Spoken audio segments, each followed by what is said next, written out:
Hello বন্ধুরা, তোমরা সবাই কেমন আছো? আশা করি ভালোই আছো। আজকে আমি বানাবো ঘুগনি মটন ফ্যাট দিয়ে। তার প্রথমে দেখো আমি মটরগুলোকে ভালো করে প্রেসার কুকারে সেদ্ধ করে নেব। আর এখানে দেখো আমি আলুগুলোকে কেটে নিচ্ছি ছোট ছোট পিস করে। তারপর এখানে দেখো আমি পেঁয়াজ কেটে নিচ্ছি, তারপর লঙ্কা কেটে নেব। তারপর দেখো ভালো করে মটন ফ্যাটটাকে ধুয়ে নেব, ভালো করে ধুয়ে রেখে দেব। আর এখানে দেখো আমি কড়াইটা বসিয়ে দিলাম। দেখো কড়াইটা গরম হয়ে গেছে, আমি তেল দিয়ে দিচ্ছি।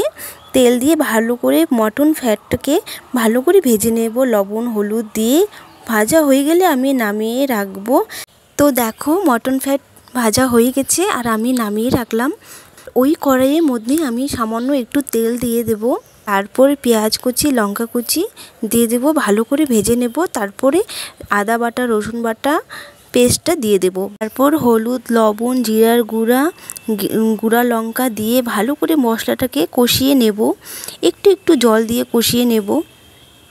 তারপর মশলাটা কষানো হয়ে গেলে আমি আলুগুলোকে দিয়ে দেব। আলুগুলোকে ভালো করে নাড়াচাড়া করে নেব, ভালো করে ভেজে নেব। তারপর দিয়ে দেব মটরগুলো। মটর আর আলু ভালো করে ভেজে নেব, কষিয়ে নেব। তারপরে আমি সেদ্ধ করার জন্য জল দিয়ে দেব সামান্য। তারপরে মটন ফ্যাটগুলো দিয়ে দেব।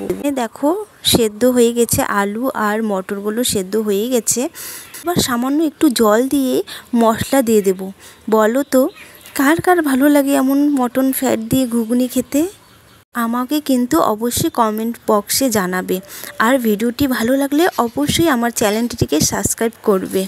আমি দিয়ে দিলাম বাবাকে খেতে, আমার শ্বশুর মশাইকে। চর্বি দেওয়া ঘুগনি খেয়ে দেখি তো কেমন লাগে। ওরে বাপ রে বৌমা, দারুণ!